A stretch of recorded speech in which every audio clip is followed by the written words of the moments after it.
అందరికీ నమస్కారం. Welcome to T-SAT live session. పిల్లలు తెలివిగా ఉండాలని కోరుకుంటాం, కానీ అంతకంటే ముఖ్యంగా జాగ్రత్తగా ఉండాలని కోరుకుంటాం. జాగ్రత్త ఉన్న చోట ప్రమాదం ఉండదు, ఆత్మవిశ్వాసం ఉన్న చోట భయం ఉండదు. విద్యార్థులు, మీరు అపరిచితులతో జాగ్రత్తగా ఉంటారా? ఏదైనా అపాయం ఎదురైతే ఆత్మవిశ్వాసంతో ఎదుర్కొంటారా? ఈ అంశాల అవగాహన మీకు చాలా ముఖ్యమైన విషయం. అందుకే తెలంగాణ విద్యాశాఖ మరియు పోలీస్ శాఖ ఉమెన్ సేఫ్టీ వింగ్ వారు సంయుక్తంగా విద్యార్థుల భద్రతకు సంబంధించి కొన్ని లైవ్ సెషన్స్ని నిర్వహించుకుంటున్నాం. మొదటి లైవ్ సెషన్లో చైల్డ్ సేఫ్టీ గురించి, గుడ్ టచ్, బ్యాడ్ టచ్ తదితర అంశాల గురించి నేర్చుకున్నాం. ఈరోజు మనము రెండవ లైవ్ సెషన్ని నిర్వహించుకుంటున్నాం. ఈరోజు మనం empowering safety, building stranger awareness and self confidence skills అనే అంశం గురించి ఈరోజు మనం తెలుసుకోబోతున్నాం. అపరిచితులతో ఎంత జాగ్రత్తగా ఉండాలి, ఆత్మవిశ్వాసం ఎలా పెంపొందించుకోవాలి, ఈ అంశాల గురించి మనకు తెలియజేయడానికి ఈరోజు ఇక్కడ స్టూడియోలో ఉన్నారు ఉమెన్ సేఫ్టీ వింగ్ నుంచి సీతారెడ్డి మేడం, డిఎస్పి మేడం ఉన్నారు. నమస్కారం. నమస్కారం అండి. తర్వాత బిఎస్ఎన్ మూర్తి గారు, ఇక్కడ సైకాలజిస్ట్, ఎడ్యుకేషనలిస్ట్. వీరు ఇంతకు ముందు చాలా ప్రోగ్రామ్స్లో చేశారు. ఇక్కడ మీకు ఆత్మవిశ్వాసం గురించి అవగాహన కల్పించడానికి ఈరోజు స్టూడియో నందు ఉన్నారు. నమస్కారం సార్. నమస్కారం మేడం, పిల్లలకి ఈరోజు మనం స్ట్రేంజర్ అవేర్నెస్ అనే అంశంలో అసలు పిల్లలకి ఎందుకు మనం స్ట్రేంజర్ అవేర్నెస్ అనేది కల్పించాలి, తర్వాత అపరిచితులతో జాగ్రత్తగా ఉండాలని మనం చెప్తాం. చాలా ఇన్సిడెంట్స్ న్యూస్ పేపర్స్లో వాటిలలో చూస్తున్నాం. సో పిల్లలు అపరిచితులతో ఎలా ప్రవర్తించాలి, ఎలాంటి జాగ్రత్తలు తీసుకోవాలి, ఈ అంశాల గురించి విద్యార్థులకు అవగాహన. Thanks for this interesting question అండి. గుడ్ మార్నింగ్ పిల్లలు, టీచర్స్, అలాగే మీ అందరికీ కూడా గుడ్ మార్నింగ్. లాస్ట్ సెషన్లో ఇప్పుడు మన కల్పన గారు చెప్పినట్టు లాస్ట్ సెషన్లో చైల్డ్ సేఫ్టీ గురించి జనరల్గా డిస్కస్ చేసుకున్నాము. కానీ స్పెషల్గా అపరిచితులతో ఏం జాగ్రత్తలు తీసుకోవాలి, అపరిచితులు అంటే ఎవరు, మనము ఏమేం జాగ్రత్తలు తీసుకుంటే సేఫ్టీ ప్రయారిటీ అని అంటున్నాం కాబట్టి సేఫ్గా ఉంటాము అన్న దాని గురించి మనము విద్యాశాఖ మరియు ఉమెన్ సేఫ్టీ వింగ్ స్పెషల్గా స్ట్రేంజర్స్ అవేర్నెస్ అని పిల్లల కోసము తీసుకురావటం జరిగింది. అయితే స్ట్రేంజర్ అంటే ఎవరు అన్నది ఫస్ట్ మనము తెలుసుకోవాలి. స్ట్రేంజర్, అపరిచితులు అంటే పరిచయం లేని వారు, మనకు అసలు తెలియని వారిని మనము అపరిచితులు అని అంటున్నాం.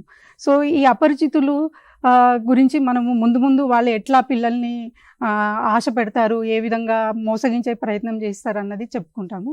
కానీ ఈ కాలంలో మనం తెలుసుకున్నట్లయితే ఇంట్లో ఉండేది చాలా తక్కువ. పిల్లలైనా పెద్దలైనా పని కోసమని బయటకు వెళ్తారు, చదువు కోసమని పిల్లలకు బడికి వెళ్తారు, అదేవిధంగా మార్కెట్కి వెళ్తాము, సినిమా థియేటర్స్కి వెళ్తాము. ఎక్కడ కూడా మనం ఇంట్లో ఉండి సమయం గడిపేది తక్కువైంది, బయటకు వెళ్ళి మనం సమయం గడిపేది ఎక్కువైంది. సో బయటకి ఖచ్చితంగా వెళ్ళాల్సిన అవసరం ఉంది ఈ కాలంలో. సో అలాంటి సందర్భాలలో మనము డేంజర్ ఎక్కడెక్కడ ఉంది, జాగ్రత్తలు ఎక్కడెక్కడ తీసుకోవాలి అన్నది చాలా అవసరము. అయితే మొదట మనము డేంజర్ అంటే అపాయంని గుర్తించుకోవాలి. అపాయం అంటే ఎట్లా ఉంటుంది, అపాయాన్ని మనం ఏ విధంగా గుర్తించుకోగలుగుతాం అన్నది చాలా అవసరము. అదేవిధంగా మనం బయటకు వెళ్ళినప్పుడు, పోయినసారి కూడా చెప్పాను, పిల్లలు మన పరిసరాలని, చుట్టుముట్టు ఉన్న పరిసరాలని మనం గమనించుకోవాలి. చుట్టూ ఏముంది, ఎవరున్నారు, ఎలాంటి మనుషులు ఉన్నారు, ఈ ప్రదేశం ఎలాంటిది అన్నది. పార్కుకి వెళ్ళొచ్చు ఆడుకోవటానికి. ఫర్ ఎగ్జాంపుల్ పార్కుకి వెళ్తే ఆ చుట్టూ పార్క్ ఎలా ఉంది, లైటింగ్ సరిగా ఉందా, లేకపోతే ఇక్కడ తాగుబోతులు లాంటి వాళ్ళు కానీ, గూండా ఇజం చేసే లాంటి వ్యక్తులు ఎక్కువ ఉన్నారా, లేకపోతే పెద్దవాళ్ళు పిల్లలు కూడా ఉన్నారా, ఇలాగ మన సరౌండింగ్స్ అన్నీ కూడా మనం గమనించుకోవాలి. గుడికి వెళ్ళినా, లేకపోతే అదేవిధంగా మనము షాపింగ్ మాల్కి వెళ్తాము, జాతరలకు వెళ్తాము, ప్రతి చోట కూడా జాగ్రత్తలు అనేవి మనం తీసుకుంటూ అపరిచితుల నుంచి మనం ఎలా ప్రొటెక్ట్ చేసుకోవాలి అన్న దాని గురించి మనము మాట్లాడుకుంటాం. అదే మేడం, ఇప్పుడు పిల్లలు, చాలామంది పిల్లలు అంటే చిన్న చిన్న గిఫ్ట్స్ చాలా చోట్ల పిల్లలు వాళ్ళు స్ట్రేంజర్స్ గురించి అవగాహన లేకుండా ఒక చాక్లెట్ ఇస్తా అంటే వెళ్ళిపోవటము, ఇలాంటి కేసెస్ చాలా చూస్తున్నాము. సో మీ అనుభవంలో పిల్లలకి అవగాహన కల్పించండి. అంటే ఇలాంటి కేసెస్ వల్ల ఎంత ఇబ్బందులు పడుతున్నారు పిల్లలు, స్ట్రేంజర్స్తో ఎలా మెలగాలి, ఇలాంటివి కొన్ని అంశాలు తెలియజేయండి. ఇది చాలా చాలా ఇంపార్టెంట్ అండి. అయితే మనం అపరిచితులు అని చెప్పుకుంటున్నాము. మధ్యలో మనము అపరిచితుల్లో పోలీస్ పోలీస్ వారు డాక్టర్స్ని మినహాయించుకోవాలి. ఎందుకంటే పోలీస్ వారు కానీ డాక్టర్స్ కానీ మనకు అవసరం కోసం వాళ్ళ దగ్గరకు వెళ్తాము, వాళ్ళు మనకు సపోర్ట్ చేయటానికి సహాయం చేయటానికి ఉంటారు. సో పోలీస్ వాళ్ళు డాక్టర్లు కొత్త వాళ్ళైనా కొత్త వ్యక్తులైనా మనకు తెలియని వ్యక్తులు, పిల్లలు మీకు తెలియని వ్యక్తులైనా వాళ్ళు మనకు సపోర్ట్ చేసేవాళ్ళు. సో వాళ్ళని అపరిచితులుగా భావించకండి. బట్ అపరిచితులు అంటే మనకు అసలు పూర్తిగా తెలియని వాళ్ళ గురించే మనం చెప్తున్నాము. అయితే మీరు అడిగినట్లుగా మనకి పోలీస్ స్టేషన్స్లో చాలా కేసెస్ ఉన్నాయండి. కొన్ని మీకు జస్ట్ చెప్తాను, అంటే కొన్ని ప్రదేశాల్లో ఉన్న ఇంపార్టెంట్ కేసెస్. యూజువల్గా అపరిచితులు ఏం చేస్తారంటే పిల్లల్ని చాక్లెట్ ఇస్తాను, లేదా పిల్లలతోటి మాట్లాడతారు, చనువు పెంచుకొని చాక్లెట్ ఇస్తా అంటారు, ఐస్ క్రీమ్ ఇస్తా అంటారు. లేదంటే చిన్నపిల్లలు అనుకోండి, బొమ్మ కొనిస్తాను. పిల్లలకి యూజువల్గా బొమ్మలు అంటే చాలా ఇష్టం ఉంటుంది, బొమ్మ కొనిస్తాను. కొన్ని కేసెస్లో బిర్యానీ కొనిస్తాను. సో ఇలాగా చాలా కేసెస్ ఉన్నాయి. అయితే లిఫ్ట్ ఇస్తాను అన్న కేసెస్ కూడా చాలా ఉన్నాయి. మిమ్మల్ని దింపుతాను, నువ్వు ఎక్కడికి వెళ్ళాలి పాప, నేను దింపుతాను, లిఫ్ట్ ఇస్తాను. ఇలాంటి సందర్భాల్లో అపరిచితులు సహాయం చేస్తున్నట్లుగా ఉంటూ పిల్లల్ని లైంగిక వేధింపులకు గురి చేసిన కేసులు కొన్ని ఎగ్జాంపుల్స్ మీకు చెప్తాను. మనకి హైదరాబాద్లోని చాక్లెట్ ఇస్తా అని చెప్పి 12 సంవత్సరాల పాపని అపరిచితుడు తీసుకొని వెళ్ళి లైంగిక వేధింపులకి గురి చేసిన సంఘటన ఒకటి మనకి రిపోర్ట్ అయింది హైదరాబాద్లో. ఇది నిత్యం ఇలాంటి కేసెస్ చాలా వస్తుంటాయి, కానీ పిల్లల అవగాహన కోసం నేను కొన్ని యాజ్ అన్ ఎగ్జాంపుల్ తీసుకొని వస్తున్నాను. పిల్లలు మీ అందరికి కూడా మళ్ళీ పోలీస్ వారు వచ్చి మీరు జాగ్రత్తల గురించి ఎందుకు చెప్తున్నారంటే, పోయినసారి మనం జాగ్రత్తల గురించి మాట్లాడుకున్నాము, అపరిచితులు లిఫ్ట్ ఇస్తే ఎక్కకూడదు, అసలు అపరిచితుల మాట్లాడకూడదు అని చెప్పుకున్నాం. కానీ దాని తర్వాత చాలా కేసెస్ మనకి రిపోర్ట్ అయినాయి. గద్వాల్లో రీసెంట్గా 15 రోజుల క్రితము అమ్మాయి స్కూల్కి వెళ్ళటానికి వాళ్ళ రోడ్డు మీద నిల్చొని ఉంటే ఎవరో లిఫ్ట్ ఇస్తామని లిఫ్ట్ ఇచ్చారు. ఇచ్చిన తర్వాత అన్ఫార్చునేట్ సెక్షువల్ అసాల్ట్ జరిగింది. సో మనం ఎంత చెప్పుకుంటున్నప్పటికీ కూడా ఈ కేసెస్ అన్నవి కంటిన్యూస్గా అవుతూ ఉన్నాయి కాబట్టి దాని గురించి మళ్ళీ స్ట్రెస్ చేయటం జరుగుతూ ఉంది. అయితే నేను ఇప్పుడు హైదరాబాద్ గురించి కేసు చెప్పాను. అలాగే కామారెడ్డిలోని ఆడుకుంటున్న పాపకి చాక్లెట్స్ తీసుకొచ్చి, ఈ చాక్లెట్స్ నీకోసమే తీసుకొచ్చాను, తీసుకో అంటే పాప తీసుకుంది. తర్వాత మాటల్లోని కొంచెం మాట్లాడి అపరిచితుడు తీసుకెళ్ళి సెక్షువల్ అసాల్ట్ చేయటం జరిగింది. అట్లానే మన దగ్గర మహబూబ్ నగర్లో కూడా ఆడుకుంటుంది 13 సంవత్సరాల అమ్మాయి ఇంటి ముందు. తల్లిదండ్రులు పిల్లలు ఈ కాలంలో తల్లిదండ్రులు అందరూ పనికి వెళ్తూ ఉంటారు. పనికి వెళ్తే ఆ అమ్మాయి ఆడుకుంటుంటే పక్కింటి వాళ్ళకి చెప్పి వెళ్ళాడు. ఆడుకుంటున్న అమ్మాయిని ఒకరు అపరిచితులు వచ్చి మాట్లాడి మాటల్లో దించిన తర్వాత చాక్లెట్ ఇచ్చిన తర్వాత లైంగిక దాడి, సెక్షువల్ అసాల్ట్ జరగటం జరిగింది. అదేవిధంగా మహబూబాబాద్లోని కూడా గిఫ్ట్ ఇస్తాను అని ఫస్ట్ అబ్బాయితో 8 మంది ఫ్రెండ్స్ ఉన్నారు.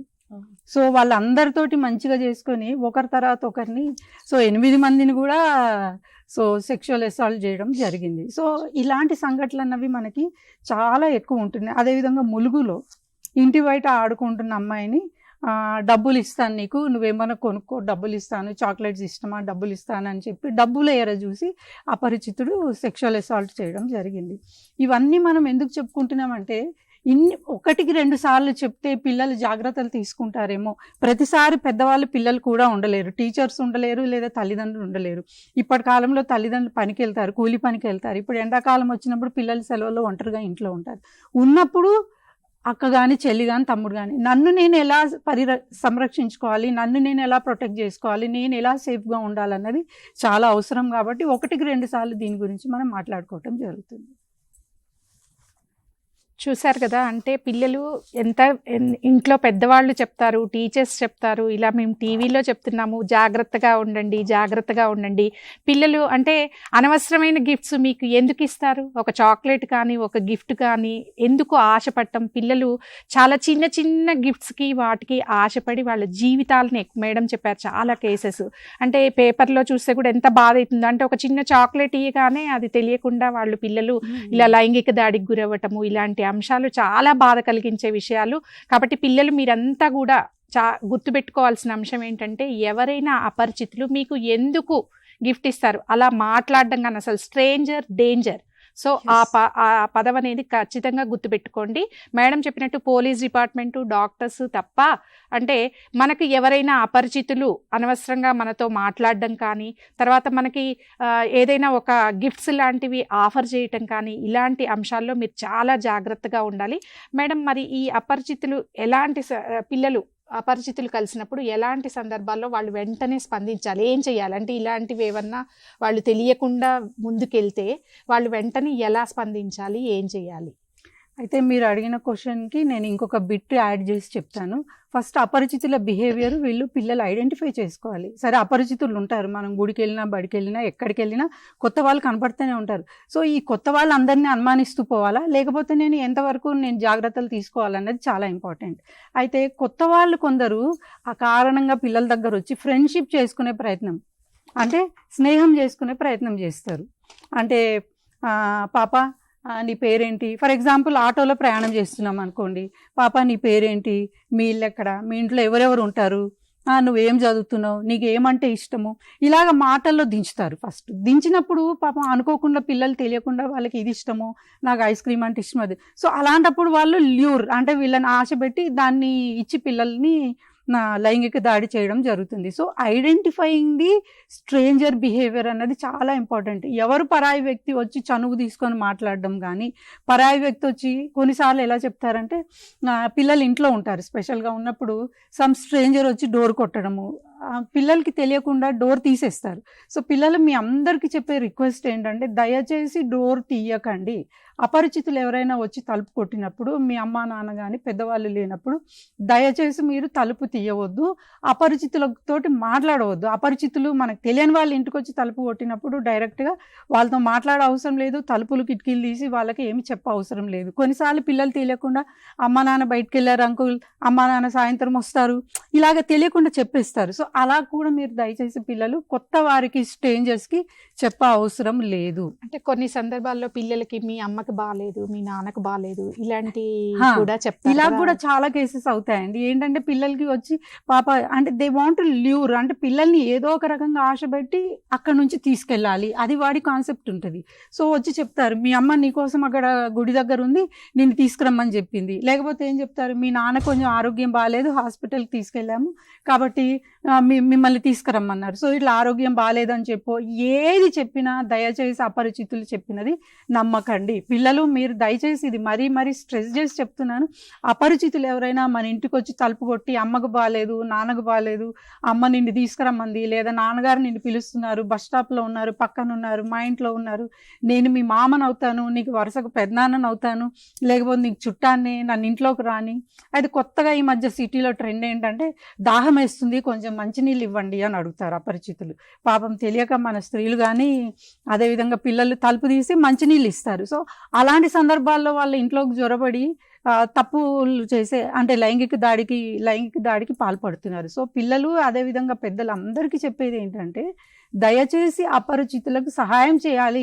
మన దగ్గర మంచితనం ఎక్కువ అండి, మంచితనంతో సహాయం చేయాలనుకున్నాం, అది కూడా చాలా సందర్భాలలో ఇబ్బందికరమైన పరిస్థితులకు దారితీస్తుంది. ఎందుకంటే నంబర్ ఆఫ్ ఇన్స్టెన్సెస్ వేర్ అపరిచితులు వచ్చి నాకు చాలా దాహంగా ఉంది, పెద్ద ఆవిడ ఉంటుంది ఇంట్లో, అమ్మమ్మ దాహంగా ఉంది కొంచెం నీళ్ళు ఇవ్వండి అని అడగడం, చిన్నపిల్లలు ఉంటే పాప తలుపుది నాకు చాలా దాహంగా ఉంది అనడము.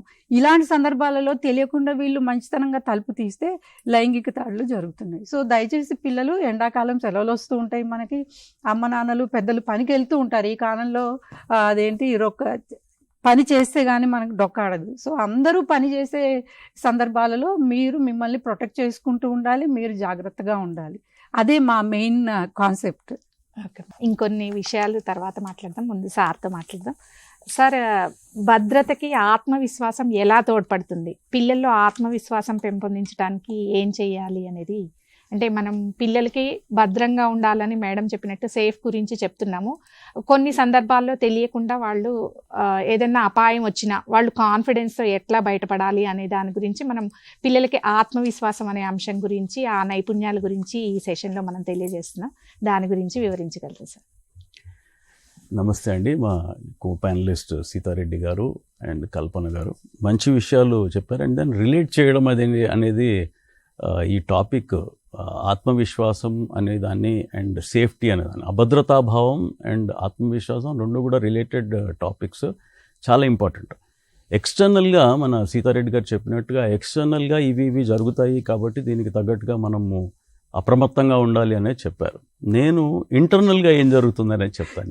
ఇందాక స్ట్రేంజర్ డేంజర్ అని ఒక విషయం చెప్పారు. డేంజర్ ఎస్, అప్రమత్తత చాలా important. At the same time భయపడకూడదు. మనం భయం అనేది మన ఫేస్లో ఎప్పుడైతే వాళ్ళు చూస్తారో ఈ అపరిచితులు అనేవాళ్ళు, డెఫినెట్గా వాళ్ళు అడ్వాంటేజ్ తీసుకునే అవకాశం ఉంటుంది అన్నమాట. కాబట్టి పిల్లలు మీరు గుర్తుపెట్టుకోవాల్సింది ఏంటంటే ఎస్, అప్రమత్తత చాలా ఇంపార్టెంట్.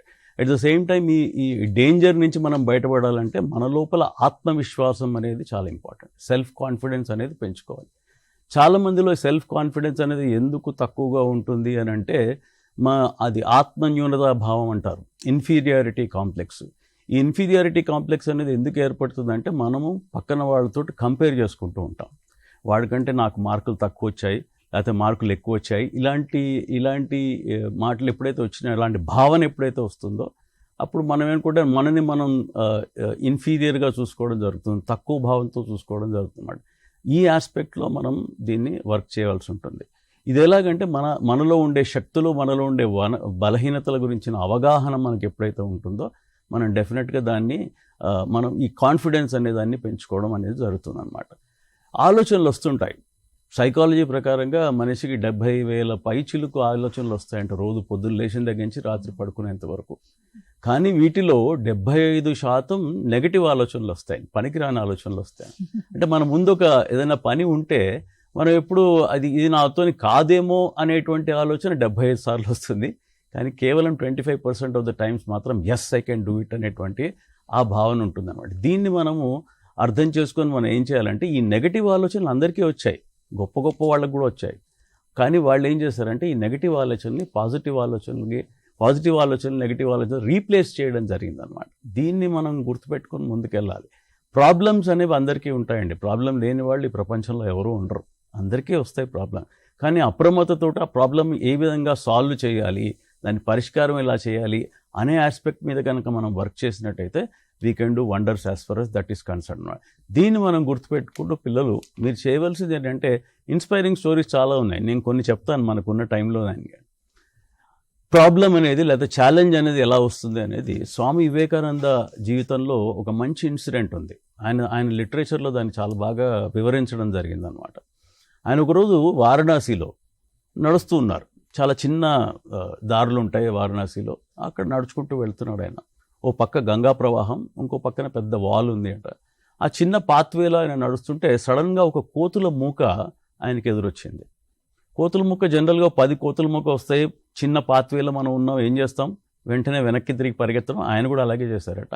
ఆయన కూడా వెనక్కి తిరిగి పరిగెత్తడం మొదలుపెట్టాడు. ఎప్పుడైతే ఈయన పరిగెడుతున్నాడో ఆ మంకీ స్టార్టెడ్ చేజింగ్ హిమ్, ఆయన వెంటాడుతూ ఉన్నాయన్నమాట. ఈయన పరిగెడుతున్నప్పుడు ఆయన ఎదురుగా ఒక సాధువు వచ్చి don't run away, turn around and face the brutes అన్నాడంట. తిరుగు, వెనక్కి యూటర్న్ తీసుకో, చూడు ఏం జరుగుతుందో అని చెప్పి. వెంటనే ఆయన వెనక్కి తిరిగేటప్పటికి ఆ కోతులు పారిపోయాయి. సో దీన్ని ఆయన లిటరేచర్లో చాలా గొప్పగా ఆయన వివరించడం జరిగిందనమాట. అంటే challenges in life are like this monkeys అంటాడు. వాటిని ఫేస్ చేయండి కానీ వాటిని వెనక్కి తిరిగి పరిగెత్తద్దు అని చెప్పాడు అనమాట. ఈ భావనతోటి మనం ముందుకు వెళ్తూ మనం ఎప్పుడు ధైర్యంగా ఉండాలి. ఎలాంటి సిచ్యువేషన్ వచ్చినా కానీ మనం దాన్నే ఆత్మవిశ్వాసం, సెల్ఫ్ కాన్ఫిడెన్స్ అంటారు. ఆ కాన్ఫిడెన్స్ తోటి మనం కనుక ముందుకు వెళ్ళినట్టయితే ఏదైనా మనం సాధించవచ్చు అనమాట. ఆలోచనలు వస్తుంటాయి, నెగిటివ్ ఆలోచనలు, పాజిటివ్ వస్తుంటాయి. నెగిటివ్ ఆలోచనని పాజిటివ్ ఆలోచనతోటి మనం రీప్లేస్ చేసుకుంటూ మనం ముందుకెళ్ళాలి. మనం ఇలాగే ఇన్స్పైరింగ్ స్టోరీస్ చూసినట్టయితే చాలా ఉన్నాయి. ఒక అబ్రహాం లింకన్, అమెరికాలో ఒకప్పుడు ప్రెసిడెంట్ ఆఫ్ అమెరికా. ఆయన 1830 సంవత్సరం నుంచి 1860 సంవత్సరం వరకు ఆయన జీవితం అన్నీ కూడా చాలా రకాల ఛాలెంజెస్ ఆయన అనుభవించడం జరిగిందనమాట. ఆయన కాబోయే భార్య చనిపోవడం, ఆయన రెండో కొడుకు చనిపోవడం, ఆయన భార్య పెళ్ళైన తర్వాత. అతను చాలాసార్లు పొలిటికల్గా ఆయన ఎన్నో కంటెస్ట్ చేసి ఎన్నో ఎలక్షన్లు డిఫరెంట్ పార్టీల్లో చాలా వరకు విజయాలు సాధించారు, చాలా వరకు ఫెయిల్యూర్స్ కూడా ఉన్నాయి. కొంతమట్టుకు ఆయన డిప్రెషన్లోకి వెళ్ళిపోయి మెంటలీ రిటార్డెడ్ పరిస్థితి కూడా రావడం జరిగింది అనమాట. ఇలాంటివన్నీ ఆయన చూసుకుంటూ ఫైనల్గా ఆయన విన్ అయ్యి president of United states of America. చాలా ఇన్స్పైరింగ్ స్టోరీస్ ఇలాంటివి ఉంటాయి. మనం చూసినట్టయితే ఒక ప్రస్తుతం మన Telangana state 10th class text book ఉంది. ఇంగ్లీష్ పాఠంలో ఫస్ట్ది యాటిట్యూడ్ టు ఆల్టిట్యూడ్ అనేటువంటి బ్యూటిఫుల్ యూనిట్ ఒకటి ఉంది. దాని లోపల నిక్ వుజిచిచ్ అనేటువంటి క్యారెక్టర్, తర్వాత సుధా రఘునాథన్, ఆ తర్వాత నారాయణమూర్తి, ఆ తర్వాత అబ్దుల్ కలాం, ఆ ఒక్క చాప్టర్ మనకి చాలా ఇన్స్పైరింగ్ చాప్టర్ అనమాట. ఆ నిక్ వుజిచిచ్ అనే అతనికి కాళ్ళు చేతులు లేవు, టార్సో అంటారు ఆయనకి. అలాంటి మనిషి ఆ తల్లే ఇతన్ని ఎలా పెంచగలను నేను అని చెప్పి ఒక అనుమానంతో ఉన్నప్పుడు కూడా ఇతను ఆన్ హిజ్ ఓన్ నేను ఎట్టి పరిస్థితుల్లో ఒక ఇంపార్టెంట్ పర్సన్గా ప్రూవ్ చేసి చేయాలని చెప్పి ఉద్దేశంతో is now today internationally famous motivational speaker అతను. సో ఇలాంటి ఇన్స్పైరింగ్ స్టోరీస్ తీసుకొని మన ఆత్మవిశ్వాసాన్ని పెంచుకుంటూ వెళ్ళాలన్నమాట.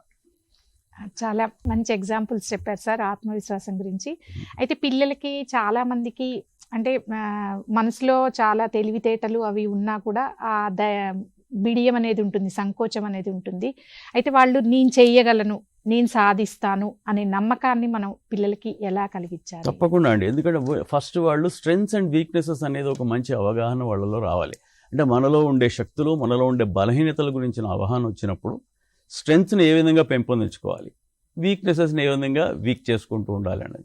ఇవాళ మనకి చాలా రకాల అన్వాంటెడ్ అట్రాక్షన్స్ చాలా ఉంటున్నాయి. ఈ అన్వాంటెడ్ అట్రాక్షన్స్ ఏముంటున్నాయి, ఒక డిజిటల్ డిస్ట్రాక్షన్ కావచ్చు, ఇలాంటి ఆస్పెక్ట్స్ ఏవైతే ఉన్నాయో దాన్ని మనం జాగ్రత్తగా గుర్తుపెట్టుకొని మనం ముందుకు వెళ్ళాల్సి ఉంటుంది. సెల్ఫ్ బిలీఫ్ అని అడిగిన క్వశ్చన్కి సెల్ఫ్ బిషీన్ అవేర్నెస్ అబౌట్ స్ట్రేంజర్స్ అనే దాని మీద మనం ఇందాక మాట్లాడుకున్నాము. మన గురించిన మనకు ఒక ఆత్మవిశ్వాసం ఎప్పుడైతే పెరుగుతుందో ఎలాంటి డేంజర్నైనా మనం దానిలోకి తీసుకురావచ్చు. అయితే ఇక్కడ మీకు ఇంకా కొన్ని మంచి ఎగ్జాంపుల్స్ చెప్తాను. సునీతా విలియమ్స్ అనే ఆవిడ ఈ మధ్య ఇండియాకు కూడా వచ్చారు. ఆవిడ లాస్ట్ టైం కూడా ప్రోగ్రాంలో నేను చెప్పడం జరిగింది. ఆవిడ గురించిన వివరాలు చెప్తే 41 years ఏజ్లో ఆవిడ స్పేస్కి వెళ్ళింది. స్పేస్ అంటే మీకు తెలుసు, అక్కడ ఆక్సిజన్ ఉండదు, ఫుడ్ ఉండదు, వాటర్ ఉండదు, గురుత్వాకర్షణ శక్తి గ్రావిటేషనల్ ఫోర్స్ ఉండదు. అలాంటి ప్లేస్లో ఆవిడ 608 రోజులు she stayed there. First attempt చేసినప్పుడు 41 years ఏజ్ ఆమెది. అప్పుడు కొన్నాళ్ళు ఉంది అక్కడ. ఆ తర్వాత రెండో అటెంప్ట్ చేసినప్పుడు 46 years. ఆ తర్వాత థర్డ్ అటెంప్ట్ చేసేటప్పటికి ఆవిడ ఏజ్ 59 సంవత్సరాలు. 59-year-old ఉమెన్ వెళ్ళి స్పేస్లో ఉండగలిగినప్పుడు మనకేంటి ఇబ్బంది? మనము ఏదైనా సాధించవచ్చు. మానవుడు అనేవాడు ఏదైనా సాధించవచ్చు. మీలో ప్రాబ్లం ఏమవుతుందంటే పిల్లల్లో కంపేర్ చేసుకుంటూ ఉంటారు. పక్కన వాడి కంటే నాకు మార్కులు తక్కువ వచ్చాయి, లేకపోతే పక్కన వాడి కంటే నేను వీకు, వాడు క్లెవరు, ఆ అమ్మాయి క్లెవరు, లేకపోతే ఆ అబ్బాయి క్లెవరు, వాళ్ళు ఇంటెలిజెంట్ వీళ్ళు ఇంటెలిజెంట్ అని చెప్తుంటారు. అది తప్పు. ఎందుకంటే సృష్టిలో అందరూ ఈక్వలే. మనకున్న తెలివితేటలు, పక్కన వాళ్ళకున్న తెలివితేటలు అన్నీ ఒకడే. కాకపోతే మనకు దేవుడిచ్చిన ఆ తెలివితేటలు వాటిని మనం ఎంత గొప్పగా యూటిలైజ్ చేసుకుంటున్నాము అనేది చాలా ఇంపార్టెంట్ అన్నమాట. దీన్ని మనం గుర్తుపెట్టుకొని మనం ముందుకు వెళ్ళినట్టయితే డెఫినెట్గా మనం సాధించలేదంటూ ఏది ఉండదు. ఇప్పుడు నేను మీకు ఇచ్చిన ఎగ్జాంపుల్స్ అన్నీ ఉన్నాయి. నిక్ వుజిచిచ్ కానీ, సునీతా విలియమ్స్ కానీ. ఇంకా మనకి చాలా ఇంపార్టెంట్ పర్సన్ మన దేశంలోనే డాక్టర్ ఏపీజే అబ్దుల్ కలాం. ఒక ముస్లిం ఫ్యామిలీలో పుట్టి వాళ్ళ ఇంట్లో ఉన్న అంతమంది పిల్లలకి ఆ తండ్రి he is unable to steamer boat నడిపించేవారు. ఆయన ఫిషర్ మ్యాన్ బోట్. ఆయన తీసుకొస్తుంది ఈ ఫ్యామిలీలో ఉన్న వాళ్ళందరికీ కూడా సరిపోని పరిస్థితిలో ఈ చిన్న అబ్దుల్ కలాం రామేశ్వరం టౌన్లో ఆయన న్యూస్ పేపర్లు అమ్మడం కానీ, లేకపోతే చిన్న చిన్న హ్యాండీక్రాఫ్ట్స్ అమ్మడం కానీ ఇలా చేస్తూ తండ్రికి ఆ ఫ్యామిలీని నడవడానికి తోడ్పాటును అందించారు. అక్కడి నుంచి స్టార్ట్ అయిన ఆయన జర్నీ ఎక్కడికి వెళ్ళిపోయారు ఆయన? he has become the missile man. World over he is called as missile man. అది కాకుండా బెస్ట్ ప్రెసిడెంట్ ఆఫ్ ఇండియా కింద ఆయన రావడం జరిగింది. ఇవన్నీ కూడా మనం గుర్తుపెట్టుకొని we have to start this. Never feel inferior about yourself. మనం ఎప్పుడు కూడా yes I can do it అనేటువంటి ఆత్మవిశ్వాసంతో మనం ముందుకెళ్తే we can do wonders with our సెల్ఫ్స్. కంపారిజన్ ఆపేసేయండి. నెవర్ కంపేర్ యువర్ సెల్ఫ్ ఇదన్. ఒక్క విషయం చెప్తాను, మీరు హ్యూమన్ బీయింగ్గా మనం పుట్టడం అనేది ఒక గొప్పతనం జరిగింది మనతో. Right, your born as a human being. 84 లక్షల జీవరాశులు ఉన్నాయంటారు. రైట్, బల్లి, కుక్క, నక్క, చీమ, దోమ ఇవన్నీ కలుపుకుంటే 84 లక్షల జీవరాశులు. కానీ దాని లోపల 83,99,999 జీవరాశులకి బుర్ర ఇవ్వలేదు దేవుడు. మనకి మాత్రం ఎంత బ్యూటిఫుల్ బుర్ర. మన చుట్టూ ఉన్నవన్నీ కూడా మనమే సృష్టించుకున్నాం. We invented or we discovered everything. ఇలాంటి గొప్ప బ్రెయిన్ ఉన్నది హ్యూమన్ బీయింగ్కి మాత్రమే. అది మీ గొప్పతనం. అదిగాక మనం పుట్టింది భారతదేశం, పుణ్యభూమి, ధర్మభూమి, కర్మభూమి, ఇలాంటి ఇంపార్టెంట్ దేశంలో మనం పుట్టాం. అది ఇంకొక గ్రేట్నెస్. మూడో గ్రేట్నెస్, మనం తెలంగాణలో ఉన్నాం. We are youngest state in our country and then fastest growing state in our country. ఇవన్నీ తీసుకున్న తర్వాత కూడా మనం కాన్ఫిడెన్స్ ఇన్ఫీరియర్గా మనం ఫీల్ అవ్వకూడదు. ముందుకు వెళ్ళిపోండి. ఎలాంటి సిచ్యువేషన్ అయినా మీరు ఎదుర్కోగలిగే శక్తి మీ లోపలే ఉంది. అది ఎక్కడ మార్కెట్లో దొరకదు, మన లోపలే ఉంది. దాన్ని బయటికి తీసి దాన్ని మనం ఆచరణలో పెట్టాలన్నమాట. ఓకే, థ్యాంక్ యూ సార్, చాలా విషయాలు చెప్పారు. ఇంకొన్ని విషయాలు మళ్ళీ సార్ని అడిగి తెలుసుకుందాం. మళ్ళీ స్ట్రేంజర్ అవేర్నెస్లో మనము ఇందాక చాలా చెప్పుకున్నాం. అంటే మేడం కొన్ని కేసెస్ చెప్పారు, తర్వాత ఎట్లా డేంజర్గా ఉంటుంది అనే విషయాలు చెప్పుకున్నాం. అయితే మేడం, ఏదైనా మా పిల్లలకి ఒక రూల్ లాగా, అంటే వాళ్ళకి గుర్తుపెట్టుకోవటానికి, ఈ స్ట్రేంజర్ సేఫ్టీకి గుర్తుపెట్టుకోవటానికి ఏదైనా ఒక టిప్ లాగా, ఒక రూల్ లాగా కొంచెం చెప్పరా మేడం? మనము పోయినసారి కూడా చెప్పుకున్నప్పుడు గోల్డెన్ 3 రూల్స్ అని, గోల్డెన్ రూల్స్ అని చెప్పుకున్నాము. ఆ రూల్స్ మీరు నిద్రలో లేపి అడిగినా మీకు గుర్తుండిపోయేలాగా మరీ చెప్తాము. ఈ రూల్ ఏంటంటే, సే నో. ఫస్ట్ ఏ స్ట్రేంజర్ని చూసినా ఒకలాంటి మనకి కొత్త వ్యక్తుల్ని, ఆ వ్యక్తులు మన పట్ల ప్రవర్తించే తీరు బాగలేదు అని అనుకున్నప్పుడు పిల్లల్లో యూజువల్గా ఒకలాంటి దాని అంటారు గడిబిడ అంటాం కదా, గట్ ఫీలింగ్, కడుపులో ఒకలాంటి గడిబిడ, లేకపోతే ఏదో లాగేస్తున్నట్లుగా అనిపిస్తుంది. ఇలాంటి ఇన్కన్వీనియంట్ సిచ్యువేషన్స్ వచ్చినప్పుడు ఖచ్చితంగా నేను ఏదో అపాయంలో ఉన్నాను, ఇదేదో సరిగా లేదు అని పిల్లలు గుర్తు చేసుకోవాలి. సో ఖచ్చితంగా గోల్డెన్ రూల్ అంటే ఏంటంటే షౌట్. ఫస్ట్ నో చెప్పటం నేర్చుకోవాలి. మన ఇంట్లలో ఏంటంటే నో చెప్పటం అన్నది చాలా తక్కువ ఉంటుంది. అంకుల్ వచ్చారు, ఇలాగ మన మామయ్య వచ్చారు, ప్రతి ఒక్కరికి కూడా పిల్లలకి లింక్ పెట్టేసి చనువు చూపించే ప్రయత్నం చేస్తాం చిన్నప్పటి నుంచి. సో పిల్లలు నో చెప్పాలి. ఇప్పుడు అంకులైనా బయట వాళ్ళైనా చనువు తీసుకుంటున్నారు, ముట్టకూడని చోట ముడుతున్నారు, నాకు చాలా ఇబ్బందిగా ఉంది, I'm feeling uncomfortable, this is something bad, ఇది కరెక్ట్గా లేదు అని పిల్లలకి అనిపించినప్పుడు నో అని చెప్పాల్సిందే. ఆ నో కూడా you should say no firmly.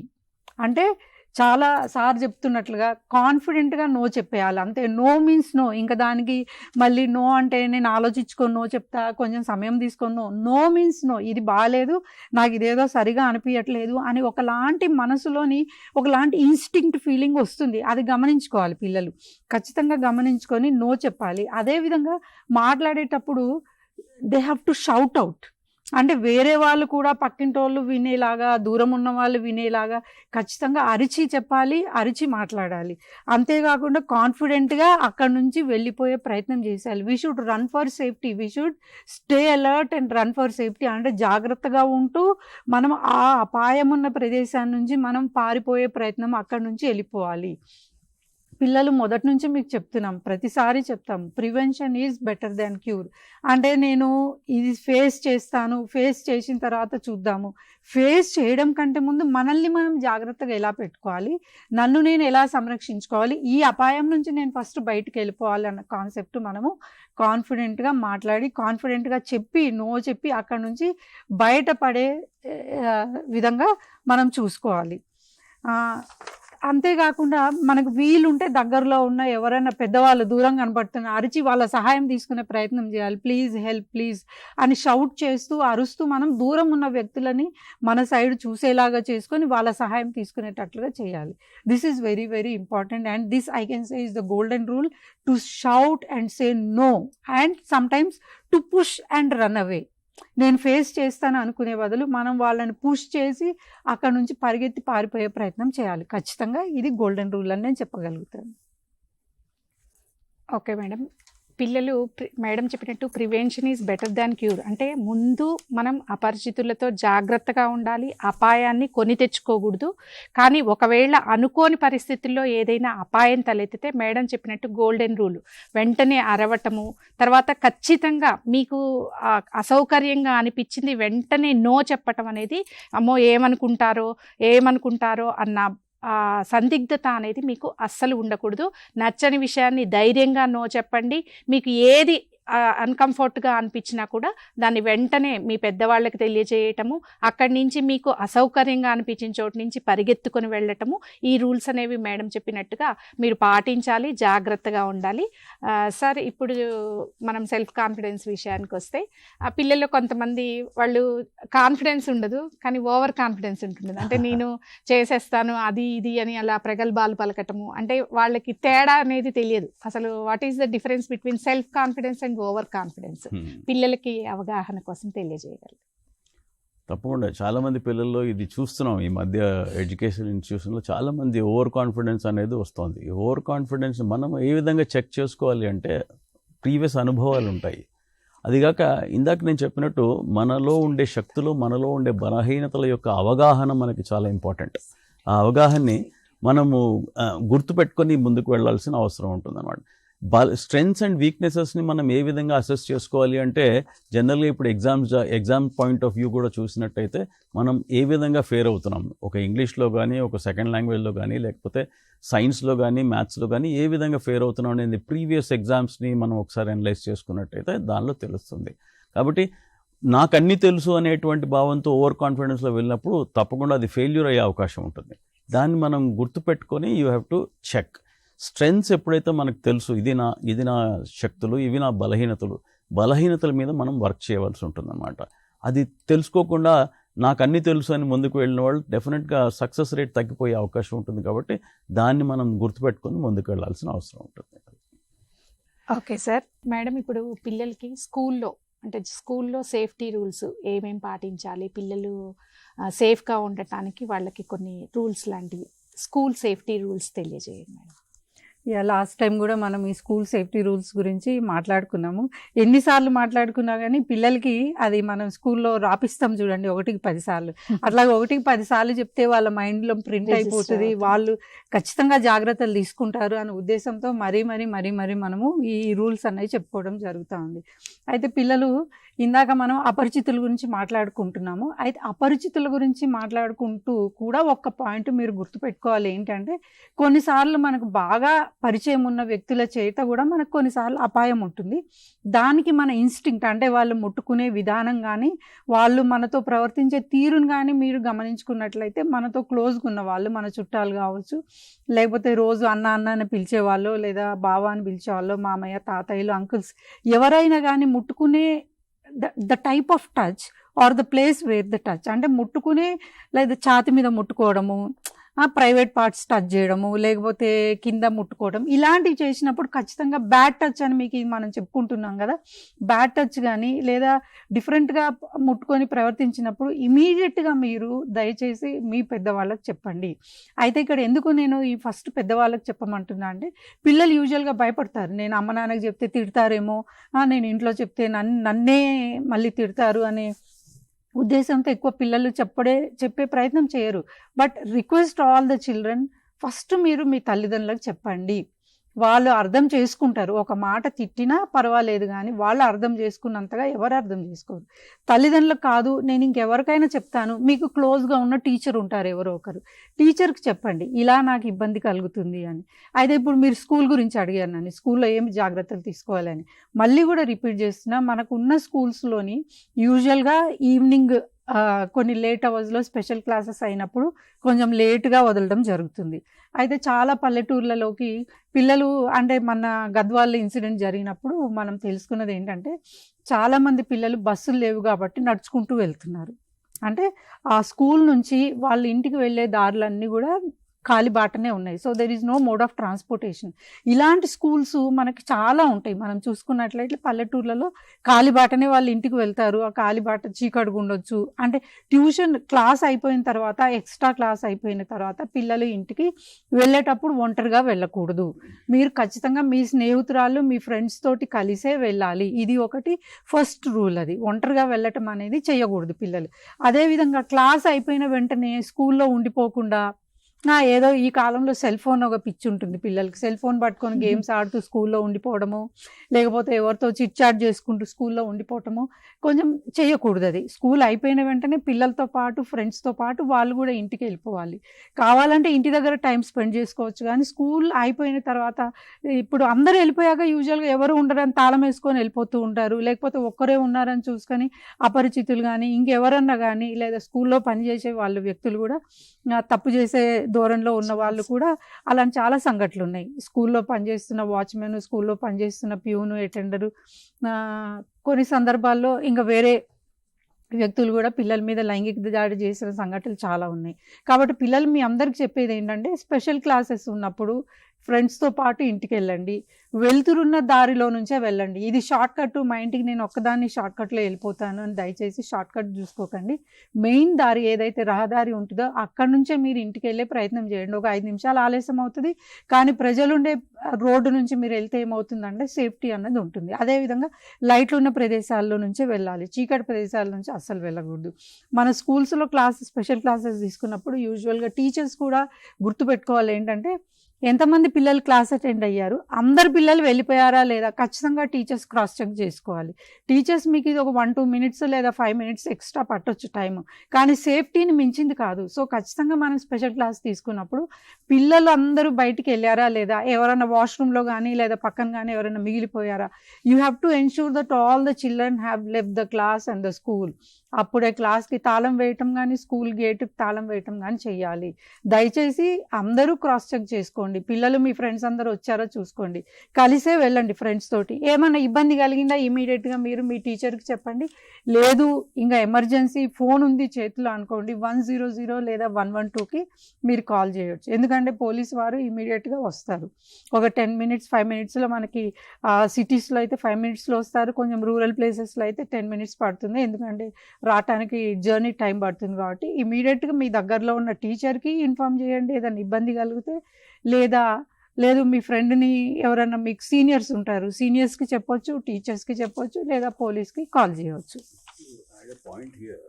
Point add చేస్తాను, స్కూల్ అన్నారు కాబట్టి స్కూల్లో ఒక important aspect what they have to, ఆడపిల్లలు కానీ మగపిల్లలు కానీ ఈ రోజుల్లో అందరి మీద దాడులు జరుగుతున్నాయి కాబట్టి they need to, one important thing school has to take care of is పేరెంట్స్కి హ్యాండ్ ఓవర్ చేయడం అనేది ఉత్తమమైన పని. వాళ్ళని విడిగా పంపించడం కంటే, అంటే అవకాశాన్ని బట్టి మీరు అన్నట్టు పల్లెటూరులో వాటిలో అవకాశం ఉండకపోవచ్చేమో, కానీ సాధ్యమైనంత వరకు ఇవాళ ఉన్న పరిస్థితుల్లో పేరెంట్కి హ్యాండ్ ఓవర్ చేయడం అనేది చాలు. లేదా పిల్లలు బయలుదేరంగానే పేరెంట్కి ఇన్ఫామ్ చేసి ఈ టైంలో బయలుదేరారు కాబట్టి మీరు రిసీవ్ చేసుకోండి అని ఇది మానిటర్ చేస్తూ అందరు పిల్లలు ఇంటి దాకా చేరిన తర్వాత స్కూల్కి ఇన్ఫర్మేషన్ అనేది పెట్టుకుంటే that will be a very important aspect ఇవాళ ఉన్న రోజుల్లో. This is what I wanted to add. చూశారు కదా పిల్లలు, మేడం చెప్పినట్టు స్కూల్ రూల్స్ మనం ఒంటరిగా ఉండొద్దు, ఎక్కడా కూడా ఒక్కళ్ళంగా ఉండొద్దు, ఒక గ్రూప్ ఆఫ్ పీపుల్ తోటే ఉండాలి. స్కూల్ అయిపోయిన తర్వాత ఇంకా క్లాస్లో కూర్చొని ఉండటము, ఒక్కళ్ళు అలా టైం పాస్ చేయటము, అలాంటి సందర్భాల్లో మీకు అపాయం జరిగే ప్రమాదం ఉంటుంది. కాబట్టి ఆ విషయం తప్పకుండా గుర్తుపెట్టుకోండి.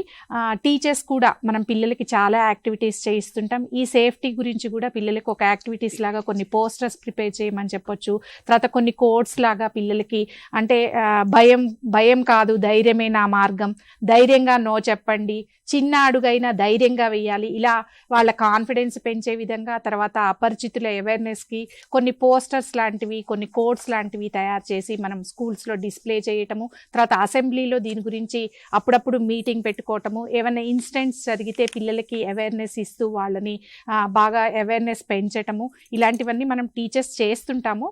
అయినా ఈ సందర్భంగా మళ్ళొక్కసారి గుర్తు చేస్తూ పిల్లలకి ఇలాంటి యాక్టివిటీస్ తోటి స్కూల్లో మనం, అంటే పిల్లల భద్రత మనందరి బాధ్యత, మనం అందరం కూడా అందులో భాగస్వామ్యం కావాలి.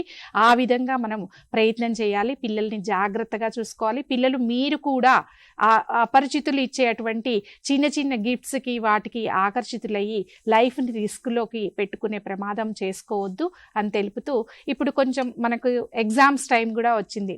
ఆల్రెడీ 10th ఎగ్జామ్స్ స్టార్ట్ అయిపోయాయి, ఇంటర్ ఎగ్జామ్స్ అయిపోయాయి, తర్వాత పిల్లలకి నెక్స్ట్ అకాడమిక్ ఎగ్జామ్స్ అన్నీ కూడా నెక్స్ట్ మంత్ స్టార్ట్ అవుతున్నాయి.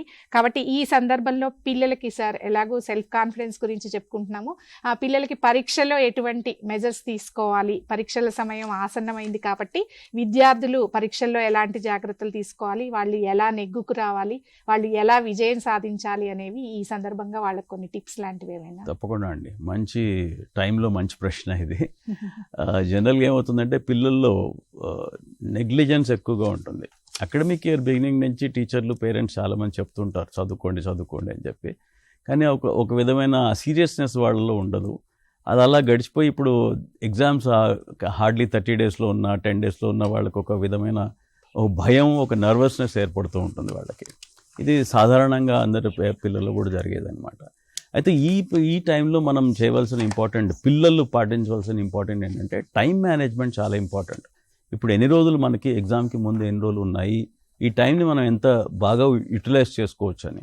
చాలామంది ఏం చేస్తారంటే ఈ టైంలో ఎక్కువ స్ట్రెస్ తీసేసుకుంటారు, విపరీతంగా అన్ని సబ్జెక్టులు ముందరేసేసుకొని బాగా చదివేసేయాలి, అన్నిట్లో మంచిగా మార్కులు వచ్చేసేయాలనే ఉద్దేశంలో ఉంటారు. కాబట్టి ఇక్కడ మనం ప్లానింగ్ అనేది కరెక్ట్గా ఒక ప్రణాళిక ప్రకారం వెళ్ళడం చాలా ఇంపార్టెంట్. టైంని ఏ విధంగా చేసుకోవాలి? టైం మనకున్నది 24 గంటలు అందరికీ ఉంది. 8 గంటలు స్కూల్లో స్పెండ్ చేస్తాము, 8 గంటలు నిద్ర కూడా అవసరం మీ అందరికీ కూడా. 8 గంటలు నిద్ర, 8 గంటలు స్కూల్ అయిపోయిన తర్వాత మనకు మిగిలింది ఇంకొక 8 గంటలు. ఇది నన్ను అడిగితే దీన్ని యువర్ 8 అవర్స్ అంటాను, మీ 8 అవర్స్. దీని లోపలే మీ కాలకృత్యాలన్నీ ఉన్నాయి. బ్రష్ చేసుకోవడం దగ్గర నుంచి, స్నానం చేయడం దగ్గర నుంచి, మనము ఇంట్లో ఉన్నప్పుడు బ్రేక్ఫాస్ట్ కానీ, రాత్రి డిన్నర్ కానీ, ఇంట్లో అమ్మకి నాన్నకి హెల్ప్ చేయడం కానీ, ఇవన్నీ దానిలోనే ఉంటాయి. దానిలో నుంచి మనం ఒక 4 గంటలు 3 గంటలు బయటికి తీసి ఆ 3 గంటలు మన ప్రిపరేషన్కి ఉపయోగించుకోవాల్సిన అవసరం ఉంది. ప్రిపేర్ కంటిన్యూ చేద్దాము. ఒక కాల్ ఉంది, చూద్దాం. సరే. హలో హలో, గుడ్ ఈవినింగ్ అండి. గుడ్ ఈవినింగ్, చెప్పండి. నా పేరు దివ్య, దూరం 10th క్లాస్ చదువుతున్నా. ఓకే దివ్య, చెప్పమ్మా. ఇప్పుడు 10th క్లాస్ ఎగ్జామ్స్ జరుగుతున్నాయి.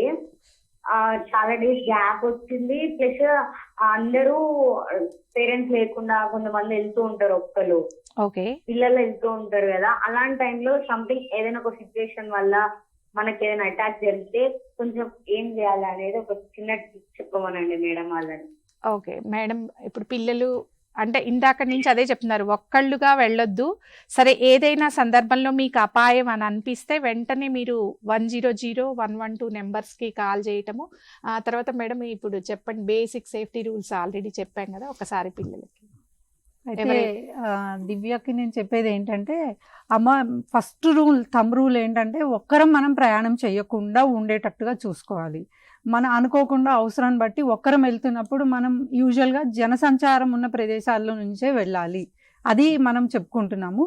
సో లేదు ఇంకా ఇబ్బంది కలిగింది అంటే 100 లేదంటే 112కు కాల్ చేయండి, లేదా గట్టిగా అరవండి. అరవటం వల్ల ఏమవుతుందంటే ఎదుటి వాళ్ళు భయపడమే కాకుండా అవతల నుంచి ఎవరన్నా దూరం ఉన్న వాళ్ళు కూడా ఇక్కడ ఏంటో అరుపులు కేకలు వస్తున్నాయని మన దగ్గరికి వేరే వాళ్ళ హెల్ప్ కోసం రావటం జరుగుతుంది. సో ఇవి ఖచ్చితంగా చెయ్యాలి. This is called self protection. కోసం మనం చేసేవి.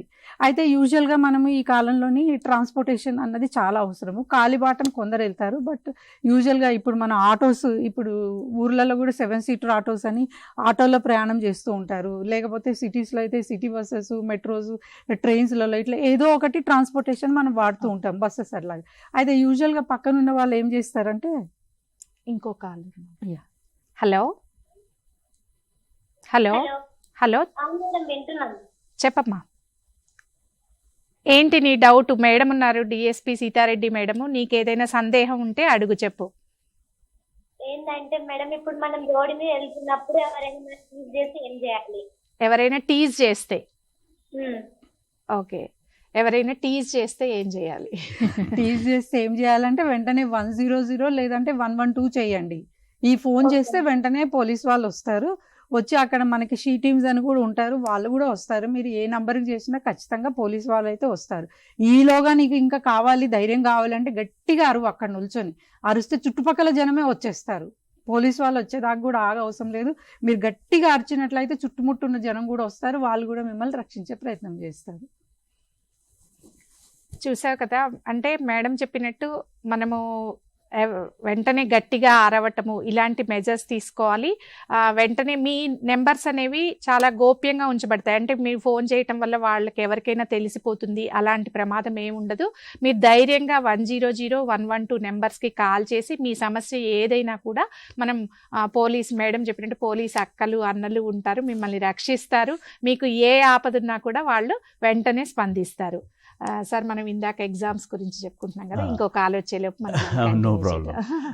ఎగ్జామ్ దీనిలో మనం చేయవలసింది ఇప్పుడు at this point of time మనం ఏం చేయాలనేది చాలామంది పిల్లలకు పెద్ద కన్ఫ్యూజన్ ఉంటుంది అనమాట. ఈ ప్లాన్లో టైం ప్లానింగ్ చేసుకోవడమే కాకుండా మీరు మీ ప్రీవియస్ ఆన్సర్ షీట్స్ని అనలైజ్ చేసుకోండి. ఇయర్ మొత్తంలో మీ స్కూల్లో చాలా ఎగ్జామ్స్ కండక్ట్ చేస్తుంటారు, ఇంక్లూడింగ్ మొన్న జరిగిన ప్రీ ఫైనల్ వరకు కూడా చాలా రకాల ఎగ్జామ్స్ కండక్ట్ చేస్తుంటారు. కాబట్టి ఆ ఎగ్జామ్స్ ఆన్సర్ షీట్స్ మీరు ఏదైతే ఆన్సర్ చేశారో అవన్నీ ఒక్కసారి you have to analyse those things.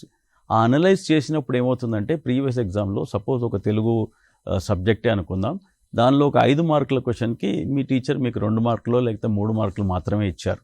ఒక్కసారి టీచర్తో కూర్చొని ఇప్పుడు ఉంది కాబట్టి మీకు టైము, ఏం జరిగింది, ఏం తప్పు జరిగింది, ఎందువల్ల నాకు 5 మార్కులకి 2 మార్కులే వచ్చాయి, మిగతా 3 మార్కులు ఎక్కడ పోయాయి.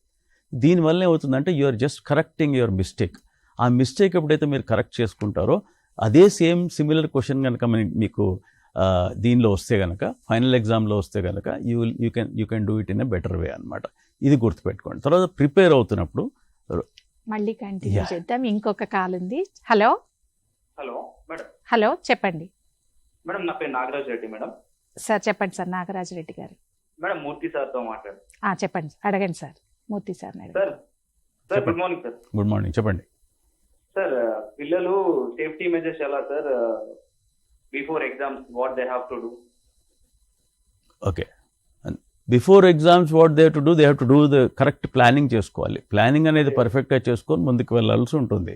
ఉన్న టైం చాలా తక్కువ ఉంటుంది. ఉన్న టైంలో ఇప్పుడు కొత్తగా వాళ్ళు నేర్చుకునే దానికంటే కూడా ఆ ప్రీవియస్ ఆన్సర్ షీట్స్, అది దాని గురించి నేను చెప్తున్నాను, మధ్యలో మీ కాల్ వచ్చింది. ప్రీవియస్ ఆన్సర్ షీట్ అనలైజ్ చేయించండి, అది చాలా ఉపయోగపడుతుంది వాళ్ళకి. అండ్ చదువుకోవడానికి వాళ్ళు అన్ని సబ్జెక్ట్స్ ముందరేసేసుకొని కన్ఫ్యూజ్ అయిపోతూ ఉంటారు. దానికి ప్రాపర్ ప్లానింగ్ ఇవ్వండి. ఇంకొకటి ఏంటంటే గంటలు చదవడం వల్ల బుర్రకెక్కదు. హ్యూమన్ అటెన్షన్ స్పాన్ అనే ఒక విషయాన్ని ఒకటి వాళ్ళు గుర్తుపెట్టుకోవాలి. హ్యూమన్ అటెన్షన్ స్పాన్ ఇప్పుడు మహా అయితే 20-25 నిమిషాల కంటే ఉండదు. సో 20-25 నిమిషాల లోపల ఏదైతే చదువుతారో అదే బుర్రకెక్కుతుంది. కాబట్టి ఈ 2 అవర్స్ చదువుతున్నారు అనుకోండి, దాన్ని 4గా బ్రేక్ చేసుకోవాలి. 30-30-30గా 4గా బ్రేక్ చేసుకొని ఎవ్రీ 30 మినిట్స్కి ఒక 25 మినిట్స్ కాగానే ఒక 5 మినిట్స్ బ్రేక్ ఇవ్వాలి. వాళ్ళు 5 నిమిషాలు బ్రేక్ ఏం చేయొచ్చు, వాళ్ళు ఏదో మొబైల్ చూసుకుంటారు, అది కాకుండా ఏదైనా టీవీ లేకపోతే they can listen to some music or talk to their parents or something like that. ఆ విధంగా చేసుకుంటూ ఆ 25+5 అనేటువంటి విధంగా బ్రేక్ చేసుకుంటూ ఉండాలన్నమాట. ఎందుకంటే అది హ్యూమన్ అటెన్షన్ స్పాన్కి సంబంధించిన విషయం కాబట్టి 25 నిమిషాలు ఎప్పుడైతే వాళ్ళు చదువుతారో అది బుర్రకు ఎక్కుతుంది. అది అదే విధంగా కంటిన్యూ చేస్తే వాళ్ళకి వెళ్ళదు. కాబట్టి అది ఇంపార్టెంట్. అండ్ ఇప్పుడు ఉన్న పొజిషన్లో మనము కొత్తగా విషయాలు నేర్చుకునే టైం అది కూడా ఉండదు వాళ్ళకి. వాళ్ళు స్ట్రెస్ ఫీల్ అవుతారు. కాబట్టి ఎనలైజింగ్ యువర్ ప్రీవియస్ మిస్టేక్స్ అనే దాని మీద ఫోకస్ చేసినట్టయితే it will definitely help them to improve their percentage or గ్రేడ్స్ని వాళ్ళు ఇంప్రూవ్ చేసుకోవడానికి అవకాశం ఉంటుంది. ఓకే, పిల్లలు ఎగ్జామ్స్కి సార్ చాలా మంచి మంచి టిప్స్ ఇచ్చారు. అవన్నీ గుర్తుపెట్టుకోండి. ఈ టైంలో ఎక్కువ స్ట్రెస్ అవ్వద్దు, చక్కగా చదువుకోవాలి, ప్లానింగ్గా చేసుకోవాలి. మన టీచర్స్ స్కూల్లో చెప్పినవన్నీ కూడా మీరు ఒక సిస్టమేటిక్ టైం టేబుల్ పెట్టుకొని మధ్య మధ్య సార్ చెప్పినట్టు ఎవ్రీ 30 మినిట్స్లో ఒక 5 మినిట్స్ బ్రేక్ తీసుకోవటము, ఎగ్జామ్స్కి మళ్ళీ ప్రిపరేషన్ చేయటము, ఇలాంటి విషయాలు చేయాలి. సార్ని అడుగుదాం. మా పిల్లలు మర్చిపోతుంటారు, ఎగ్జామ్స్ మధ్యలో చదువుకుంటారు, టెన్షన్లో మర్చిపోతుంటారు. మర్చిపోకుండా ఏదైనా వాళ్ళకి మంచి పాయింట్ ఇది. ఏమవుతుందంటే మనము స్ట్రెస్ ఫీల్ అవుతున్నప్పుడు మన హార్ట్ బీట్ పెరుగుతుంది, రైట్? అది జనరల్గా లబ్ డబ్ అని 72 సార్లు కొట్టుకోవాల్సింది అది లబడబా అని కొట్టుకుంటూ ఉంటుంది. So to bring it down మీరు ఏం చేయొచ్చు అంటే, ఎప్పుడైతే మీరు స్ట్రెస్ ఫీల్ అవుతారో, లేకపోతే ఎగ్జామినేషన్ హాల్లోకి వెళ్ళిన తర్వాత గుర్తుకు రావట్లేదు అనేటువంటిది ఉంటుంది కదా, యూ డూ బ్రీదింగ్ ఎక్సర్సైజ్ అని చాలా బాగా అది పనిచేస్తుంది. Deep breathe in and breathe out కళ్ళు మూసుకొని మీరు చేసినప్పుడు డెఫినెట్గా that will help you in bringing down that heart beat. ఎప్పుడైతే పంపింగ్ హార్ట్ నుంచి బ్రెయిన్కి ఎక్కువగా జరుగుతుందో బ్రెయిన్స్ కొన్నిసార్లు పనిచేయడం మానేస్తుంది. మనం ఎంత సంవత్సరం మొత్తం ప్రిపేర్ అయింది కూడా మీకు బాగా తెలిసిన ఆన్సర్ కూడా అక్కడికి వెళ్ళిన తర్వాత మర్చిపోతూ ఉంటారు. కాబట్టి కూల్ బ్రెయిన్ కావాలి అంటే do some breathing exercise, meditation అనేది కూడా చెప్పొచ్చు. బ్రీదింగ్ మీద మీరు ఫోకస్ చేసి ఆ సిస్టమ్ని టోటల్ కూల్ చేసుకున్నారనుకోండి, బుర్ర బాగా పనిచేస్తుంది, అన్నీ కూడా గుర్తుంటాయి అన్నమాట. ఇప్పుడు ఇంకో కాలం చూద్దాం sir. Hello hello Hello ma'am, good morning. I am studying in 8th class. My name is Sandana. స్పందన, గుడ్ మార్నింగ్. చెప్పమ్మా నీ డౌట్ ఏంటి? అంటే ఇప్పుడు మనం రోడ్డు నుంచి వెళ్తాం కదా టీచర్, అప్పుడు ఎవరైనా అదో విధంగా చూస్తే అప్పుడు మనం ఎలాంటి జాగ్రత్తలు తీసుకోవాలి? అడ్డదిడ్డంగా చూస్తే ఎలాంటి జాగ్రత్తలు మేడం ఇలాంటివి చెప్పండి. చాలా జెన్యూన్, అంటే ఇవి రోజువారీ పిల్లలకి వాళ్ళకి ఎదురయ్యే సమస్యలు ఇవి. Yes, yes. అయితే అడ్డదిడ్డంగా it is a sort of teasing లో కూడా నోటి మాటలతో టీజ్ చేయవచ్చు, కళ్ళతోటి సైగలతోటి కూడా టీజింగ్ చాలా నడుస్తుంది. మాటలు వాడు అంటే ఎదుటోళ్ళు వింటారు ఏమన్నా అంటారని కళ్ళతోటి సైగలతోటి చాలా రకాలుగా టీజ్ చేస్తారు. సో నాన్ వర్బల్ టీజింగ్ కిందకు వస్తుంది ఇది. ఇలా టీజింగ్ జరిగినప్పుడు వెంటనే అక్కడ ఎవరైనా పెద్దవాళ్ళు ఉంటే పెద్దవాళ్ళకి చెప్పమ్మా, టీచర్ లేదా నీకంటే సీనియర్స్ 10th క్లాస్ ఇంటర్మీడియట్ చదివే పిల్లలు ఉంటే వాళ్ళకి చెప్పండి, లేదంటే ఇమీడియట్గా పోలీస్కి కాల్ చేయండి. 100 లేదా 112 ఖచ్చితంగా కాల్ చేయండి. ఎందుకంటే పలానా ప్లేస్లో టీజ్ చేస్తున్నారు అంటే పోలీస్ వాళ్ళు అక్కడ జాగ్రత్తలు తీసుకుంటారు. స్పందన, విన్నావు కదా మేడం చెప్పినట్టు, ఏ సమస్య ఉన్నా వెంటనే పోలీసులకి ఇన్ఫార్మ్ చేయటము, మీ పెద్దవాళ్ళకి అంటే అది చిన్న మీ పరిధిలోని పరిష్కరించుకోగలిగేది అయితే మీ టీచర్స్కి కానీ ఇంట్లో పేరెంట్స్కి కానీ చెప్పటము. ఇంకా ఎక్కువ ఇబ్బందికరంగా అనిపించింది అంటే వెంటనే 100, 112కి కాల్ చేయటము. ఇలాంటి వాటితో మీ సమస్యల్ని మీరు కానీ పరిష్కరించుకోవచ్చు. మాట్లాడడం అన్నది కంపల్సరీ, Yes. చెప్పాలి అన్నది కంపల్సరీ. అదే మనం చెప్తున్నాం, speak out, don't suffer in silence. మనం ఎక్కడికి వెళ్ళినా చెప్పేది ఏంటంటే, మనకి డేటా చూసినట్లయితే పోలీస్ స్టేషన్కి పోలీస్ దగ్గరకు వచ్చేది ఓన్లీ 30-40% కేసెస్. చాలా ఎక్కువ జరుగుతాయి. 70% of the cases are not reported. వాళ్ళే సగం మంది పిల్లలు నలిగిపోతారు. అమ్మ నాన్నలు చెప్తే ఏమంటారు, టీచర్లకు చెప్తే నా పరువు పోతుందా, టీచర్లు హేళన చేస్తారా, నా ఫ్రెండ్స్ నన్ను ఎక్కిరిస్తారా, నేను ఎవ్వరికి చెప్పను. సో చెప్పుకోకుండా లోపల బాధపడి లాస్ట్కి ఎప్పటికో అంతా చేజారిపోయిన తర్వాత చెప్తారు. అలా కాదు, మాట్లాడాలి, కాన్ఫిడెంట్గా చెప్పాలి, గట్టిగా అందరి ముందు చెప్పాలి. టీచర్స్కి చెప్పొచ్చు, తల్లిదండ్రులకు చెప్పొచ్చు, తెలిసిన నమ్మకమైన పెద్దవాళ్ళకి. ఎవరిని నమ్మితే వాళ్ళని, అమ్మమ్మని తాతయ్య నమ్మితే వాళ్ళకి, మేనమామనైతే ట్రస్టెడ్ అడల్ట్ అంటాం. అందుకే ఎవరి మీద వాళ్ళకి చాలా నమ్మకం ఉంటుందో వాళ్ళకి చెప్పటం చేత ఇమీడియట్ కోర్స్ ఆఫ్ యాక్షన్ అన్నది స్టార్ట్ చేయడం ఇంపార్టెంట్. పిల్లలు మేడం చెప్పినట్టు మీరు మనసులో పెట్టుకొని ఏదైనా ఒక ఇబ్బంది కనుక జరిగితే మనసులో పెట్టుకొని మీకు మీరు బాధపడటము, మీకు మీరు మానసికంగా కృంగిపోవటము ఇలాంటివి చేయకుండా స్పీక్ అవుట్, ధైర్యంగా చెప్పాలి. ఏదైనా ఇబ్బంది వస్తే ధైర్యంగా చెప్పటము అనేది మీరు, అందుకే మనం ఆత్మవిశ్వాసం గురించి చెప్పుకున్నాం. ధైర్యంగా ఎప్పుడు చెప్తాము మనం? ఎప్పుడైతే సెల్ఫ్ కాన్ఫిడెన్స్ మనలో ఉంటుందో మనం ధైర్యంగా చెప్పగలుగుతాం. కాబట్టి మీరు సెల్ఫ్ కాన్ఫిడెన్స్ బిల్డ్ చేసుకొని మీ సమస్య ఏదైనా కూడా మీరు ధైర్యంగా చెప్తూ ఆ సమస్య నుంచి బయటపడాలి. అయితే మేడం, పిల్లలకి కొన్నిసార్లు అన్నోన్ కాల్స్ వస్తుంటాయి. తర్వాత వాళ్ళు కొంతమంది ఇప్పుడు ఇందాక పిల్లలు అడిగినట్టుగా ఫాలో అవుతుంటారు. సో అలాంటి సందర్భాల్లో వాళ్ళకి ఏదైనా ఒక రూల్ లాగా ఇందాక మనం చెప్పాము, ఒకసారి దాన్ని మళ్ళీ నోటీస్ చేయండి. అయితే మీరు చెప్పినట్లుగా స్ట్రేంజర్ డేంజరే. సో ఏ స్ట్రేంజర్ అయినా అది చాలా ఇంపార్టెంట్. డేంజర్ అని మనం అపాయము అని ఒకటి పెట్టేసుకోవాలి.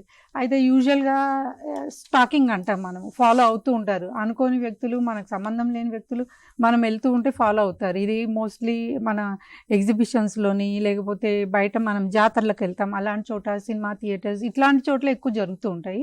అయితే ఇలా ఎవరో అనుకోని వ్యక్తులు, దాని స్ట్రేంజర్స్ ఫాలో అవుతున్నప్పుడు ఇమీడియట్గా అక్కడ నుంచి మనము వెళ్ళిపోయే ప్రయత్నం చేయాలి. ఆ ప్రదేశంలో ఉండకుండా క్రౌడెడ్ ప్లేస్, ఇంకా మనకి అంటే మనలాంటి వాళ్ళు, మనకు సంబంధించిన వాళ్ళు ఉన్న క్రౌడెడ్ ప్లేసెస్లోకి వెళ్ళిపోవాలి.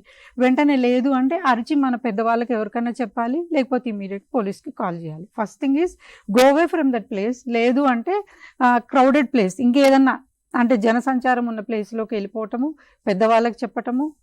అండ్ థంబ్ రూల్ ఈజ్ ఖచ్చితంగా పోలీస్కి చెప్పటము. ఇది మాత్రం ఖచ్చితంగా గుర్తుపెట్టుకోండి. ట్రస్టెడ్ అడల్ట్, ఎటువంటి సమయంలో అయినా మనం నమ్ముకున్న ట్రస్టెడ్ అడల్ట్, తల్లిదండ్రులు కానీ, టీచర్స్ కానీ, మన తోటి ఉన్న తోబుట్టులు లేదా ఫ్రెండ్స్, వీళ్ళు నమ్మదగిన ట్రస్టెడ్ అడల్ట్స్ అని అనుకోవచ్చు.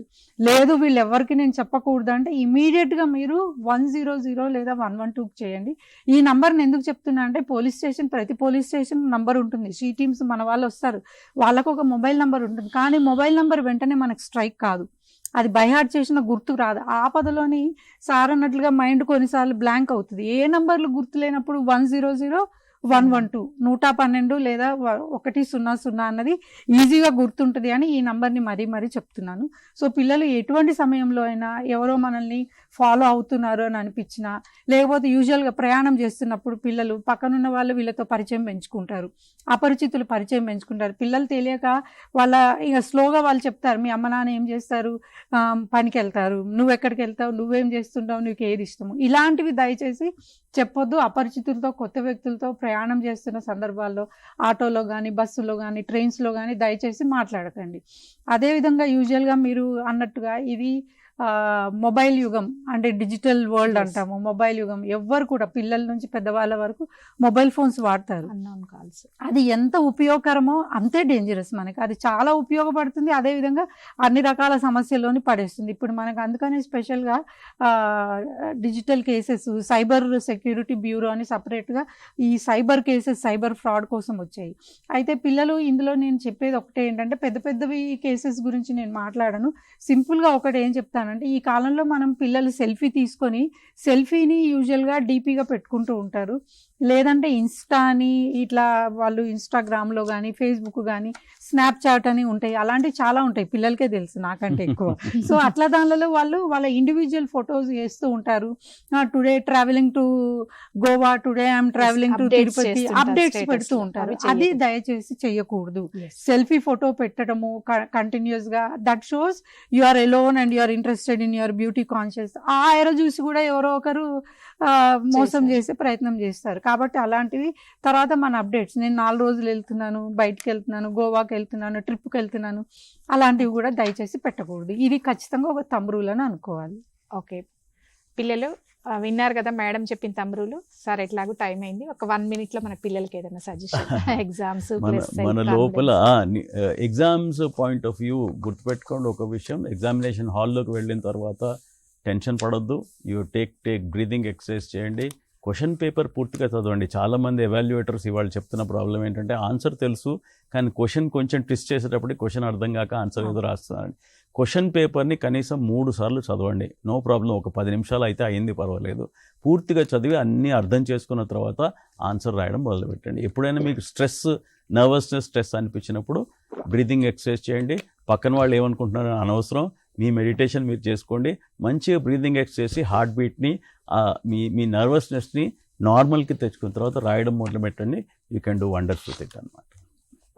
విద్యార్థులు విన్నారు కదా ఈరోజు మన ప్రోగ్రాంలో ఎంపవరింగ్ సేఫ్టీలో అపరిచితులతో ఎంత జాగ్రత్తగా ఉండాలి అనేది, తర్వాత ఆత్మవిశ్వాసం ఎలా పెంపొందించుకోవాలి. సారు చాలా ఎగ్జామ్స్ పాయింట్ ఆఫ్ వ్యూలో కూడా మీకు కొన్ని టిప్స్ ఇవ్వటం అనేది జరిగింది.